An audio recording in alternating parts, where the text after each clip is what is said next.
सामान्य मंडली वेद के मंत्रों का उच्चारण कर यज्ञ करवाने वाले हमारे विद्यार्थी, उनका मैं इस कार्य को सफल बनाने के लिए हमारा पूरा ही गांव, पूरी कमेटी अत्यंत आभारी है। और आदरणीय प्रेमलाल जी बहुत पुराने आर्य हैं। हमको जब छोटे छोटे स्कूल में पढ़ते थे और ये सत्संग जो है स्कूल परिसर में होता था, उस समय ये बड़े ओजस्वी भाषण देते थे आर्य समाज के संबंध में और अनेक उत्तम सामाजिक कृत्यों के बारे बड़ा विश्लेषण पूर्वक और ओजस्वी बातें उनका हम छोटे छोटे बच्चे थे जब सुनते थे, ज्यादा छोटे थे नहीं बच्चे। प्रेमलाल जी सदा ही अब हमारे भी बुजुर्ग हैं और यहाँ जी पे बैठे हुए हैं, लगभग सब में ही वो आज के दिन भी हैं। मैं ज्यादा समय आपका नहीं लूंगा, जितने भी यज्ञ में भाग लेने वाले हैं उनका मैं अत्यंत आभारी हूं, क्योंकि इस कार्य को सफल बनाने में आपके योगदान की नितांत आवश्यकता है। आपके योगदान के बिना यह सफल नहीं हो सकता है। और यह वर्षों पुरानी परंपरा, यह सैकड़ों साल पुरानी परंपरा है। अरे 78 साल में तो मैं हो गया, मैं देखता चला और आदरणीय प्रेमलाल जी भी कतई छोटे हुए तब से ही देखते चले आ रहे होंगे। तो बहुत हमारे पुराने जो बुजुर्ग थे उन्होंने यह परंपरा ये दी थी, पहले कच्ची योगशाला होती थी, इसमें चलता था ये सारा कार्यक्रम। इसी में भगवत उपदेशक भी आते थे और वेद प्रचारक भी आते थे, बड़े बड़े आचार्य विद्यानिधि महामुनि ये सब आया करते थे और हम विद्यार्थियों के गुरुकुल के हम मंत्र पाठ करने भी आया करते थे। बहुत पुराना समय, उस समय सहदेव जी भी शायद अपने यौवन में हुए, लेकिन उस समय गौरी सिंह बहुत ज्यादा समय उन्होंने हमारे गांव को दिया है। गौरी सिंह कथा किया करते थे और वेद का प्रचार किया करते थे। ये मैं आपको बताना चाहता हूं, बहुत पुरानी परंपरा है, बहुत पुराने भगवत देश यहाँ आते रहे हैं और इस गांव में आयोजन होता रहा।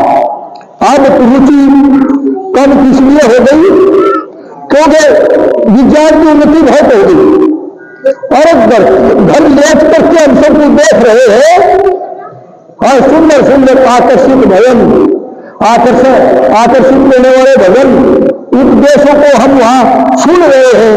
तो यह भी एक बहुत बड़ा कारण है कि हम इस तरह की सभाओं में आना कम कर गए। लेकिन जहां यज्ञ और उपदेश साथ साथ है यह दुर्लभ है, यज्ञ के साथ उपदेश दुर्लभ है।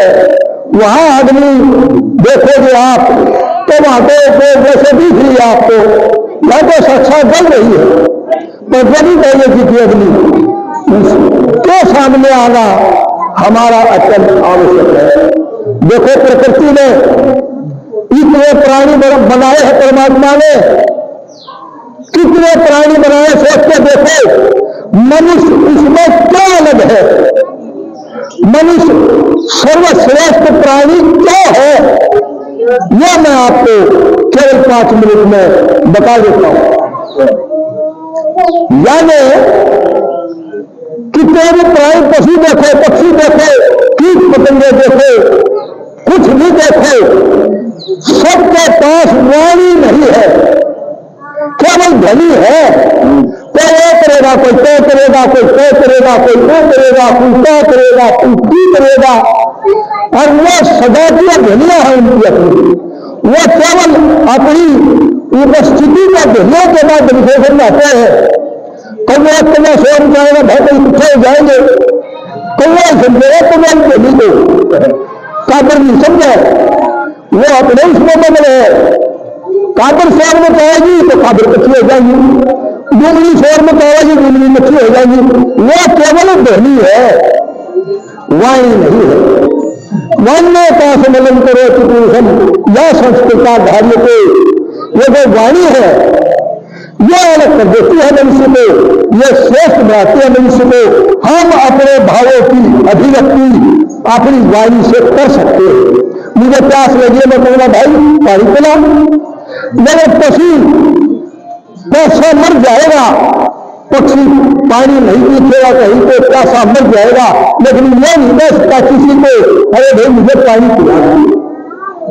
ये अंतर है, बहुत सूक्ष्म बात है, बहुत साधारण बात है, बहुत सामान्य बात है कि वाणी केवल मनुष्य को दी है और बाकी सब जानवरों में ध्वनिया है, अपनी अपनी ध्वनिया है, वो एक दूसरे को बताने के लिए है, समझाने के लिए है, कोई कार्यक्रम कर्तव्य पालन करने के लिए नहीं है। ये इसलिए कहा वाण्य का सम्मेलन करो तो पुरुषम या संस्कृताधार्य, और वो वाणी भी कैसी होनी चाहिए? संस्कृत वाणी होनी चाहिए, संशोधित वाणी होनी चाहिए, सुंदर वाणी होनी चाहिए, सुखदायक वाणी होनी चाहिए, दुखदायक नहीं होनी चाहिए, मधुर वाणी होनी चाहिए। ये हमने फैसला करना है, ये हमने फैसला करना है। इसलिए मनुष्य को सर्वश्रेष्ठ प्राणी बनाया है, यह स्वतंत्र है अपने कर्म करने में, जबकि प्रत्येक प्राणी प्रतंत्र है अपने कर्म करने में। किन्हीं का काम करेगी, काट कौवे का काम करेगा, उसे इधर नहीं जा सकता, और गिद्ध का काम करेगा, इधर नहीं जा सकता। लेकिन मनुष्य अपने कर्म चाहे जैसे कर सकता है, उसको आजादी दी है। कहा है हे परम पुत्र मनुष्य, मैंने अपना प्रतिनिधि तुझे इस धरती पर उतारा है, मेरा प्रतिनिधि है तू, जो मैंने किया है वह सब कुछ कर सकता है, चाहे अल्प मात्रा में, चाहे स्वल्प मात्रा में, चाहे अधिक मात्रा में, तो सृष्टि की रचना भी कर सकता है। इसको सारी प्रकार की ताकतें दी है, शक्तियां दे गए। चांद पर चले गए, मंगल पर चले गए, कौवा तो नहीं जा मंगल पर, बिल्कुल नहीं जा, ना चीज जा सकती, और आदमी चला गया, उसमें भौतिक उन्नति को ऐसे सुंदर से अंतर प्यार कर लिया अपने बुद्धि से, दिमाग से, कि वो वहां चला गया। जिस तरह से पुराने ऋषि महर्षि आध्यात्मिक शक्तियों से सब ज्ञान प्राप्त करते थे, आज भौतिक शक्तियों से वैज्ञानिक मनुष्य ज्ञान प्राप्त कर रहे हैं, अब वो सूक्ष्मतर होती जा रही है। तो मनुष्य श्रेष्ठ प्राणी है, इसलिए मनुष्य को श्रेष्ठ आचरण करना चाहिए, मनुष्य को अपनी उन्नति के प्रति लालायित रहना चाहिए, सतत बेचैन रहना चाहिए। क्या किन पशु दृष्टि पुरुष समय, क्या मेरे कार्य पुरुषों अच्छे पुरुषों जैसे है या पशुओं जैसे? यह निर्णय कैसे करना होगा? मेरी हरकतें खराब तो नहीं, बुरी तो नहीं है, यह सब बुरा कार्य तो नहीं कर रहा हूं, मैं अच्छा कार्य कर रहा हूं जिससे किसी को हानि ना हो और मुझे भी लाभ हो, औरों को भी लाभ हो। यही मनुष्य को सोच करके चलना होता है, और यही सोचने की शक्ति केवल एक मनुष्य के अंदर है, अन्य किसी प्राणी में नहीं है। कर्तव्य अकर्तव्य का विवेक, क्या कर्तव्य है क्या अकर्तव्य है, यह विवेक केवल मनुष्य में है, इतर नहीं मिलेगा आपको। तो क्या हुआ? मनुष्य प्रकृति का श्रेष्ठ प्राणी है, सारे प्राणी समाज का श्रेष्ठ प्राणी है। वो परमात्मा ने अपना प्रतिनिधि बना करके ऐसा भेजा है कि मेरी बनाई हुई प्रकृति की मैंने रक्षा करनी है, मेरे बनाए हुए सारे सिस्टम को तूने ठीक रखना है। दूसरे लोग दुष्ट लोग बढ़ जाए तो उनको शासन से, अनुशासन से, बुद्धि से, राज्य सत्ता से दबा देना चाहिए, नष्ट कर देना चाहिए। ये आपने सोचना है, आपने लेना है। ये था राजा तथा प्रजा।